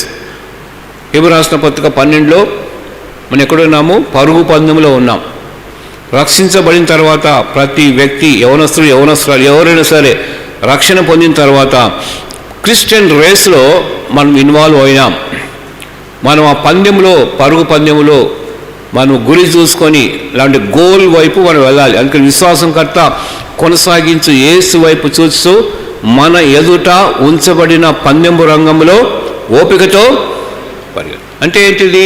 గురి చేరాలి. అంటే ప్రతి విశ్వాసి పందెపు రంగంలో ఉన్నాం. రెండవది మన యుద్ధ రంగంలో ఉన్నాం. We are in the war field as a soldier for Christ. So ఈ వార్ ఫీల్డ్లో మన శత్రువు ఎవరు? Satan, devil is enemy. అందుకని ఎఫెసీ రాసిన పత్రిక 6వ అధ్యాయంలో అపవాదిని జయించుటకు శక్తి గలవారు అవునట్లుగా దేవుడిచ్చే సర్వాంగ కవచం మీరు ధరించుకోండి. Put on the full armour of God so that you can withstand the wiles of devil. అపవాది తంత్రములను జయించడానికి దేవుడిచ్చిన సర్వాంగ కవచం. అంటే మనం వార్ ఫీల్డ్లో ఉన్నాం as a soldier for Christ. నువ్వు నమ్మకపోయినా యు ఆర్ ఇన్ ఆర్మీ. కాబట్టి ఈ ఆర్మీలో ఉన్నప్పుడు మనం ఎవరు సంతోషపరచాలా? దేవుడు సంతోషపరచాలా? దేవుని యేసుప్రభువుని సంతోషపరచాలా? మన మాస్టర్ ఆయనే. సో మన జీవన వ్యాపారం అంటే ఏమి తిందుమా, ఏమి త్రాగుదమా, ఏం కట్టుకుందాం, వీటి గురించి మన పట్టింపు లేకుండా మన దండలో చేర్చుకున్నాం. యేసుక్రీస్తుని సంతోషపెట్టాలిగా ఆర్మీలో. ఆయన మన master, is our captain of salvation. మన రక్షణకు ఆయన క్యాప్టెన్ ఆఫ్ సాల్వేషన్. సో ఇక్కడ సైన్యం అంటే ఈ దండులో ఆ యొక్క గుడ్ సోల్జర్ ఏం చేస్తాడంటే తన జీవన వ్యాపారంలో చిక్కుకొనడు. అంటే ఈహలో రీతిగా ధనమోసము, ఐక విచారాలు ఉంటాయి కదా. ఎట్లా ధనం సంపాదించుకోవాలా, ఎలాగ ఆస్తిపాలు సంపాదించుకోవాలా, ఎలాగ సుఖభోగాలు నేను కలిగి జీవించాలి అన్న ఇది ఇహలోకపరంగా వరల్డ్ అఫెక్షన్స్. ఇదంతా కూడా వరల్డ్లీ అఫెక్షన్స్. అందుకని కొలోషియన్స్ 3:1 ఏం రాశారు? మనం క్రీస్తు కూడా లేపబడిన వారమైతే పైన వాటిని వెతుకుడి, కానీ భూమి మీద మీ మనసు పెట్టుకొనకుడి. Set not your affections of this world but set your affections on the things above, because we are dead, our life is hid with Christ in God. అని రాయబడ్డా కొలోసియన్స్ 3లో. So as a good soldier, he must please our master because he has joined us in the army. మన దండులో ఆయన చేర్చుకున్నాడు కాబట్టి మనం ఆయనను as a good soldier. So మొదటిగా చూసాం హానోకు జీవితంలో he pleased God in his walk of life. Solomon ప్రేయర్లో through prayer he pleased God. God heard his prayer.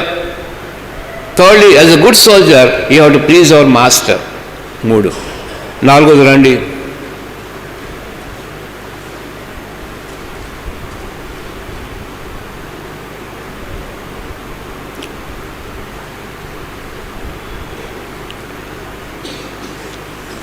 This is an example of Lord Jesus Christ. యేసు వారిని example చూద్దాం. యోహాను సువార్త 8వ అధ్యాయం. John's Gospel chapter 8 verse 29. చూద్దాం అందరు కూడా. It's a beautiful verse. John's Gospel 8 and 29. నన్ను పంపినవాడు నాకు తోడై ఉన్నాడు, ఆయనకిష్టమైన కార్యము నేను ఎల్లప్పుడూ చేదును కనుక ఆయన నన్ను ఒంటరిగా. ఇది యేసుక్రీస్తు వారి యొక్క సాక్ష్యం. He pleased his Father. And I am not all alone, my Father is with me because I do the things that please him. నా తండ్రి ఏది ఇష్టపడ్డాడో ఆ పనులు చేశాడు, నేను ఎల్లప్పుడూ చేశా అని. ఏదో ఒకరోజు చేసి ఒకరోజు చేయకపోవడం కాదు అక్కడ రాయబడింది. చూడండి అక్కడ, he did please God at all times. ఎల్లప్పుడూ తండ్రి ఏమి చేస్తే సంతోషిస్తాడో అది గుర్తెరిగి యేసుక్రీస్తు వారి భూలోకంలో 3.5 years మినిస్ట్రీలో he could live a life that was pleasing in the sight of the Lord. He could always do the things that pleased his Father, because Father did not leave him all alone. Father was with him every time because he pleased his master. అది ఆయన సాక్ష్యం. అంటే ఈ భూలోకంలో ఆయన ఎక్కడికి వెళ్ళాలనో that was the will of the father. ఎవరిని స్వస్థపరచాలో that was the will of the father. ఎవరితో ఏ మాట్లాడాలో అది సన్నిధి నుండి పొంది ఆ మాటలు పలికాడు, that was the will of the father. ఆయన ఎక్కడ పోయాడు, ఏం చేశాడో, ఏ బోధించాడు, ఏమి చేశాడో, all things were satisfying his father. He was the only one he could please God at all times. అందుకని యేసుక్రీస్తు యొక్క బలియాగము it is valid, it is operative even till today. ఆయన life it was quite miraculous, not miraculous, it was quite amazing. ఎందుకంటే ఎక్కడ ఏ పాపం చేయలే, తన నోటి మాటలో కూడా పాపం చేయలే, తలంపులో పాపం చేయలే, తన క్రియల్లో ఎక్కడ పాపం చేయలే. He never faltered anywhere at any point of time. So యేసుక్రీస్తు వారి యొక్క సాక్ష్యం. ఇప్పుడు ఒక ఎగ్జాంపుల్ చూసి ముగించుకుందాం. చూడండి 1 Corinthians chapter 10లో ఇజ్రాయెల్ గురించి సాక్ష్యం విందాం. ఇజ్రాయేలు దేవుడు విమోచించాడు కదా, చూడండి వాళ్ళు ఎలా జీవించారో చూడండి. ఆ మాట చదువుకొని చూసుకొని ఒక 5 minutesలో ముగించుకుందాం. 1 Corinthians chapter 10 verse 5 కలిసి చదువుకుందాం. 1 Corinthians chapter 10 verse 5. అయితే వారిలో ఎక్కువ మంది దేవునికి ఇష్టలుగా ఉండకపోయారు కనుక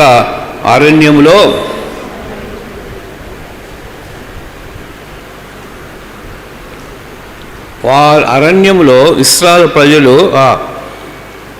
దేవునికి ఇష్టంగా జీవించారు కాబట్టి ఏమయ్యారు? ఎంతమంది? అనేక మంది అంటే ఎంతమంది అంటే 25 to 30 lakhs ఆఫ్ పీపుల్. ఐగుప్తు దేశం నుండి బయలుదేరినప్పుడు 6 లక్షల కాల్బలం is recorded in the scriptures. 6 lakhs పురుషులు కాల్బలం అది. సో వారికి వైఫ్స్ చేసుకోండి, 6,000కు ఇంకొక 6 లక్షలు, 6 లక్షలు ప్లస్ 6 లక్షలు ఎంత? 12. ఒక్కొక్క ఫ్యామిలీకి 2 పిల్లలు చేసుకోండి, ఏమవుద్ది? అది 12 lakhs ప్లస్ 12 lakhs 24 lakhs. దాని తర్వాత ఇంకా కొన్ని ఉంటాయి. ఇంకా అంటే రఫ్గా మనం 25 lakhs to 30 lakhs అంటున్నారు. ఇంకా చిల్లర బోర్డు వేసుకుంటే minimum 30 lakhs of people they were liberated from the land of Egypt to enter in to canon, the promised land. So వీళ్ళలో ఎంతమంది ఎంటర్ అయ్యారు కనాన్ దేశంకి? జాషువా, కాలేబ్. తక్కిన వాళ్ళు ఇదే record. They all perished in the wilderness. అరణ్యంలో రాలిపోయారు. ఎందుకు? చెప్పండి, ఉంది కదా అక్కడ, చదవండి.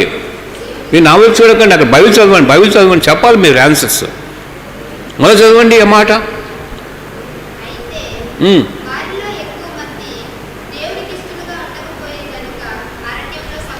ఇప్పుడు మీరు వచ్చిన దేవుడి వరకు అన్నీ ఇచ్చారు. వాళ్ళు బాప్టిజం పొందారా? వారందరూ సముద్రంలో నడిచిపోయి మోషను బట్టి మేఘములో సముద్రంలో బాప్టిజం పొందిరి. వారు రెడీమ్డ్ పీపుల్, విమోచింపబడిన ప్రజలు బాప్టిజం పొందారు. తర్వాత ఇంకేం చేస్తారు? అందరూ ఆత్మ సంబంధమైన ఒకే ఆహారం భుజించారు, ఆత్మ సంబంధం ఒకే పానీయాన్ని త్రాగారు కదా. ఇవన్నీ కూడా జరిగినా కూడా దేవుడు అన్నిటికీ without any partiality every provision was made to them. వారికి ఏమేమి కావాలో దేవునితో నడవడానికి, దేవుని ఇష్టంగా జీవించడానికి Lord made every provision that they could lead a life that was pleasing the sight of the Lord. On contrary they lived a life which is quite contrary. ఇష్టలుగా జీవించలేదు. ఏంటి, ఎలా ఇష్టంగా ఎందుకు జీవించలేదంటే చదవండి హెబ్రీయులకు రాసిన పత్రిక చాప్టర్ 3 లాస్ట్ వర్స్. అక్కడ ఆ గ్రంథకర్త రాస్తాడు, because of that reason they couldn't enter in to the promised land. చదవండి హీబ్రూస్ చాప్టర్ 3 లాస్ట్ వర్స్. అది అంటే వారు విశ్వాసం ద్వారా దేవుని ప్లీజ్ చేయాలి కదా. విశ్వాసం లేకుండా దేవునికి ఇష్టడైనట, అది మన టాపిక్. విశ్వాసం ఉంటేనే ప్రభుని ప్లీజ్ చేయగలం. అంటే వారికి విశ్వాసం లేదు, అవిశ్వాసులు కాబట్టి they could not please him and that's why they perished in the wilderness. They couldn't enter in to land of Canaan. It's quite simple. So వారు ప్రతి గడియలో దేవుని నమ్మలే. ప్రామిస్ ల్యాండ్ వారికి ఇస్తారంటే కాదేష్ బర్నియా అంటే నంబర్స్ 14 చాప్టర్లో వారు ఆ బార్డర్ దగ్గరకు వచ్చారు. అది దాటితే కానాన్లోనికి వెళ్ళిపోతారు. ఆ సందర్భంలో వారు అవిశ్వాసులు అయిపోయారు. 12 మంది గోతులు పంపించినప్పుడు మోషే 10 మంది చెడు రిపోర్ట్ తీసుకొచ్చారు. 2 యోషువ కాలేబులు గుడ్ రిపోర్ట్ ఇస్తే 10 మంది చెప్పిన బ్యాడ్ రిపోర్ట్ నమ్మారు, అవిశ్వాసులయ్యారు. వారు అన్నారు, దేవుడు చంపడానికి తీసుకొచ్చాడు మమ్మల్ని, మాకు ఆ ల్యాండ్ వద్దు, ఏమొద్దు, గుడ్ బై అని చెప్పి వెనకపోవాలని ట్రై చేశారు. అప్పుడు దేవుడు కోపగించుకొని ఇంత చేసి వీరికి ఇన్ని చేసిన తర్వాత అడుగడులు శోధించా తిరుగుబాటు చేశారు. వారికి అన్ని నేను ఇచ్చాను, వారికి వాగ్దానాలు ఇచ్చాను, వారి విశ్వాసం ద్వారా ఆ వాగ్దాన దేశంలో ఎంటర్ అవ్వాలా అంతే. కానీ ఆ టైంలో వారు అవిశ్వాసులేరు కాబట్టి దేవుడు కోపగించుకొని వెనక్కి తిప్పికొట్టారు. 40 years అగైన్ వెనక్కి వెళ్ళిపోయారు.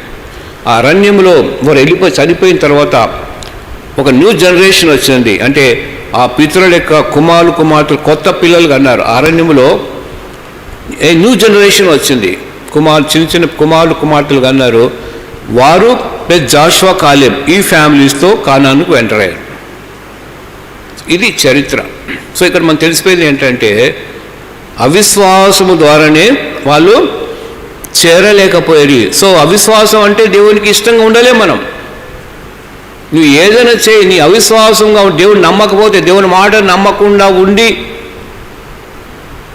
ఫెయిత్ అంటే డెఫినేషన్ అంటే forsaking all I trust him. రాసుకోండి ఫెయిత్ అంటే, దాని అబ్రివేషన్ FAITH.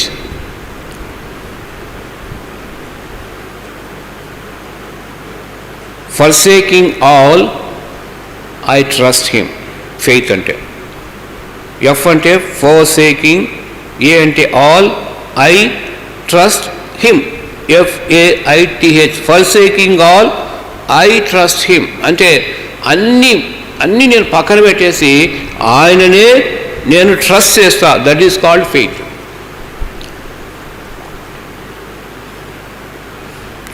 సో మనం ఏం చేస్తామంటే ఆయన మాత్రం నమ్మము, అన్నీ నమ్ముతాం.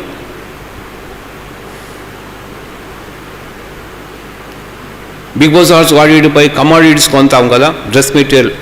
వెంటనే ఏం చేస్తాం, ప్రైస్ టాలీ చేసుకుంటాం, ఐసే మార్క్ ఉందా, గ్యారెంటీ పీరియడ్ ఎంత ఉందా, వి ఆల్ ఎంక్వైర్ కదా. అన్నిటికీ మనం ఏం చేస్తాం, అవన్నీ చేసి తిరిగి కొంటాం.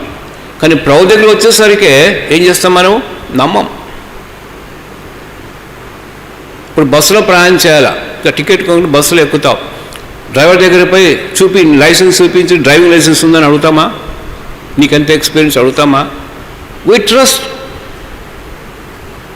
ఏరోప్లేన్లో పోయి టికెట్ మనం బుక్ చేసుకుని వెళ్తాం, కూర్చుంటాం, అంతేగాని వాళ్ళ దగ్గర పోయి నీకు ఎంత డ్రైవింగ్ లైసెన్స్ ఉంది, ఇంతవరకు ఎన్నిసార్లు నువ్వు డ్రైవ్ చేస్తావు, నువ్వు డ్రైవ్ చేయగలవా లేదా అని చెప్తే ఈ థింగ్స్ యు ఆర్ మ్యాడ్. ఏదైనా చూడండి, అన్నీ నమ్మి అనుకుంటావు. ఒక స్కూల్ ఒక కాలేజీలో చేరుతావు, ప్రిన్సిపాల్ని అడిగి అక్కడ దాన్ని అంటే అప్పుడు ప్రాస్పెక్టస్ ఉంటుంది అనుకో, నువ్వు నమ్మి దాంట్లో ఛాలెంజ్ అవుతావు అంతే. నువ్వు వాళ్ళు లెక్చర్ వస్తుంటారు మీకు టీచింగ్కి, వాళ్ళు అడుగుతావా నీకెంత నాలెడ్జ్ ఉంది, నీకు ఎన్ని మార్క్స్ అడుగుతావా అని అడుగు. ఈ లోకంలో అన్నిటినీ అన్నీ నమ్ముతావు, కానీ దేవుని వచ్చేసరికి నమ్మవు. అన్ని డౌట్సే. నువ్వు చేయగలవా, చేస్తావా, చేస్తే నాకేమిస్తావు, నీ వెంబడిస్తే నువ్వేమిస్తావు, నాకు బార్గెన్ చేస్తాం. సో అది మనము యాటిట్యూడ్ పక్కన పెట్టి simply you have to trust in, that's all. అందుకని forsaking all I trust him, that is called pure faith. ఒక చిన్న వాక్యం చదివేసి ముగించుకుందాం. ఇప్పుడు రక్షించబడు మనలో రెండు స్వభావాలు ఉన్నాయి, carnal nature and spiritual.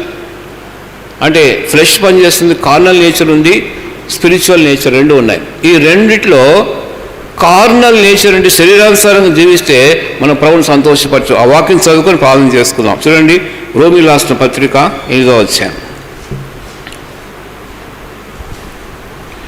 verse 7, verse 8. అది 7-8 చదువుకుందాం. Romans 8 chapters 7 and 8 verses together. ఏలైనగా శరీరానుసారమైన మనస్సు దేవునికి విరోధము. నెంబర్ 1, అది దేవుని ధర్మశాస్త్రానికి లోబడదు. మూడవది, అది ఏమాత్రము లోబడదు. కాగా శరీర స్వభావం గలవారు దేవునిని సంతోషపరచ. To be carnally minded they cannot please God. కాబట్టి రక్షణ పొందిన తర్వాత మన 2 నేచర్స్ ఉంటాయి. ఒకటేంటి, శరీర స్వభావం, ఫ్లెష్ పనిచేస్తుంటుంది. ఇంకొక వైపు ఏంటది, పరిశుద్ధాత్మను పనిచేస్తుంటాడు. ఈ రెండిట్లో మన ఏ సైడ్ తీసుకుని దాన్ని బట్టి మన యొక్క లైఫ్ స్టైల్ ఉంటుంది. ఆ లోపల పోరాటం ఉంటుంది, ఫైట్ ఉంటుంది. శరీరం పనిచేస్తుంది, ఆత్మ పనిచేస్తాడు. ఇది చేయాలా చేయకూడదా, ఇది చేయాలా, పరిశుద్ధాత్మ అంటాడు చేయకూడదు అంటాడు వాక్యానుసారంగా. ఫ్లెష్ శరీరం ఏమంటుందంటే చెయ్యి అంటుంది. ఇది నువ్వు కాపీ కొట్టు అంటుంది శరీరం, ఎగ్జామ్ హాల్లో కాపీ కొట్టు అంటుంది. పరిశుద్ధాత్ముడు కాపీ కొట్టకూడదు అంటుంది. శరీరం అంటుంది ఈ ఫ్యాషనబుల్ డ్రెస్ని వేసుకోవచ్చు, ఏమవుతుంది నీకు, అందరూ వాడుకుంటున్నారు కదా. ఆత్మ అంటాడు ఏమంటాడు, అది worldly style, put off that, అది అంటుంది. నువ్వు దేనికి లోబడతావో దట్స్ వేర్ యువర్ కాండక్ట్, నీ లైఫ్ స్టైల్ లాగుంటుంది. సో శరీరం పనిచేసినప్పుడు శరీరానుసారంగా నువ్వు పనిచేస్తే you can ever please God. Straight ఒకటే సూత్రం అది. నీ వాక్ ఆఫ్ లైఫ్లో ఇది మాట్లాడొచ్చా మాట్లాడకూడదా, శరీరం అంటుంది మాట్లాడు అని తిట్టు పర్లే, ఏం కాదు. వాడిని అవమానపరుస్తున్నాడు, ఇది తిట్టు అని పర్లే, ఏమోది ఒక మాటే కదా. అది చేసావు అనుకో, దట్ మీన్స్ ఏమొచ్చి శరీరం జీవించావు, అది దేవునికి ఇష్టమైంది కాదు. అన్యాయం సహించమంటుంది పరిశుద్ధాత్మ దేవుడు. అన్యాయం జరుగుతుంది నీకు, అన్యాయం జరుగుతుంది, కోర్టుకు పోతావా, కోర్టుకు పోయినావంటే అది మనుషుని జడ్జ్మెంట్, అది కాదు. కాబట్టి మన యొక్క లైఫ్ స్టైల్లో అన్ని ప్రతి మెట్టులో రెండు పనిచేస్తాయి. శరీరం పనిచేస్తుంది, ఆత్మ కూడా పనిచేస్తాడు. ఎందుకంటే రక్షణ పొందినప్పుడు పరిశుద్ధాత్మ మనలోకి వచ్చాడు. సో ఆరు స్వభావం ఉంది. శరీర స్వభావం ఆల్రెడీ మన ఎగ్జిస్టెన్స్. ఎందుకంటే ఈ లోకంలో ఉన్నంత వరకు, శరీరంలో ఉన్నంత వరకు మనలో ఈ బ్లడ్ అంటే రక్తంతో, అంటే పాపంతో రక్తం ప్రవహిస్తూనే ఉంది. మన అవయాలన్నీ పాపపు అవయాలే. సో ఇది పనిచేస్తుంది, అది పనిచేస్తుంది. నువ్వు దేనికి లోబడతావో దాన్ని బట్టి ఉంటుంది మన lifestyle. So to be carnally mind. చదువు కింద చూడండి ఏం రాశారు.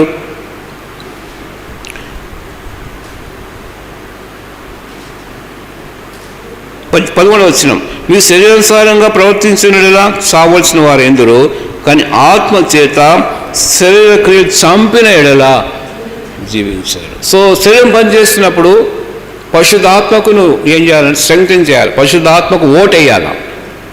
It's a voting. పరిశుద్ధాత్మ కోఆపరేట్ చేసి పరిశుద్ధాత్మకు సైడ్ చేస్తే, పరిశుద్ధాత్మ దేవుడు ఫ్లెష్తో పోరాడి అది ఆయన చేస్తాడు ఆ పని. ఫస్ట్ నీ డిజైర్ ఎట్లా ఉండాలంటే నువ్వు పరిశుద్ధాత్మకు ఓట్ వేయాలి. ఆయన కోఆపరేట్, ఆయన సపోర్ట్ చేస్తే తక్కిన చూసుకుంటాడు ఆయన. సో అది మనం చేయం. అడుగడుగున శరీరం పనిచేస్తుంది. చూసిన వాళ్ళన్నా కావాలంటాం కదా. లోకరీతిగా అన్నీ మనం కావాలనుకుంటాం, అది ఫ్లెష్. రక్షణ పొందిన తర్వాత మన లైఫ్ స్టైల్ మారాలి, మన పద్ధతులు మారాలి, మన మాటలు మారాలి, మన వాక్ ఆఫ్ లైఫ్ మారాలి, మన డిజైర్స్ మారాలి, యాటిట్యూడ్స్ మారాలి. ఇదే మార్మన్స్. సో మోకరించండి. అంటే చెప్పండి టాపిక్ ఏంటి మనది ఈరోజు? How to please God, pleasing God.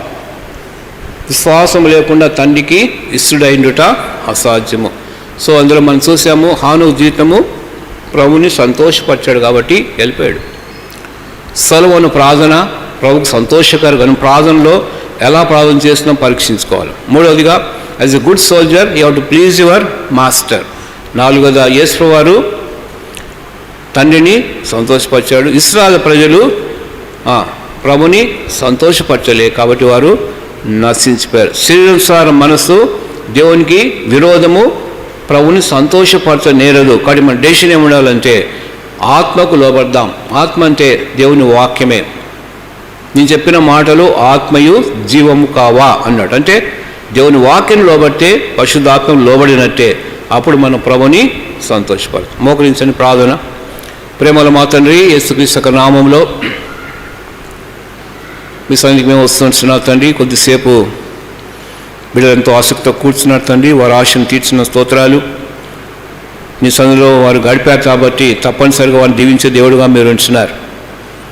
వారి అక్కలు తీర్చండి, చదువులో జ్ఞానం దయచేయండి, లోకం నుంచి తప్పించండి, శోధన నుంచి తప్పించండి. పరిశుద్ధులుగా నేను ఎలా సంతోషపెట్టాలో వారు నేర్చుకోవడానికి సహాయపడండి. వారి పద్ధతులు, వారి లైఫ్ స్టైల్, వారి కాండక్ట్, వారి మాటలు, జీవిత శైలి అంతా కూడా మీకు సంతోషకరంగా, మీరు సంతోషపరిచేవారుగా, హానోకు వలె, సొలొమోను వలె, ఒక సైనికుల వలె, మీ కుమారుడైన యేసుక్రీస్తు వారి వలె మీరు సంతోషపరచువారుగా చేయండి. చక్కటి భవిష్యత్తు దయచేయండి, చక్కటి జ్ఞానం దయచేయండి. వారి కుటుంబాలు దీవించండి, వారి యొక్క ప్రొఫెషన్ దీవించండి. భవిష్యత్ దినాల్లో వారి సెటిల్మెంట్ కూడా ప్రార్థిస్తున్నాం, సహాయపడండి. ప్రతి వ్యక్తి యొక్క అక్కరు మీరు తీర్చండి. మీరే రాజుగా ప్రభుగా ఉంటూ వాళ్ళని దీవించవలసిగా ప్రార్థిస్తూ వాక్యం వాళ్ళ నీరు కలిపి ఫలింపచేయండి. వాక్యం పనిచేయట్లో వారి తీర్మానం సరిగా చేసుకోవడానికి సహాయపడవలసిగా ప్రార్థిస్తూ చేసిన మేలు బట్టి స్తుతిస్తూ యేసుక్రీస్తు నామములో ప్రార్థించి వేడుచున్నాము తండ్రి. ఆమేన్.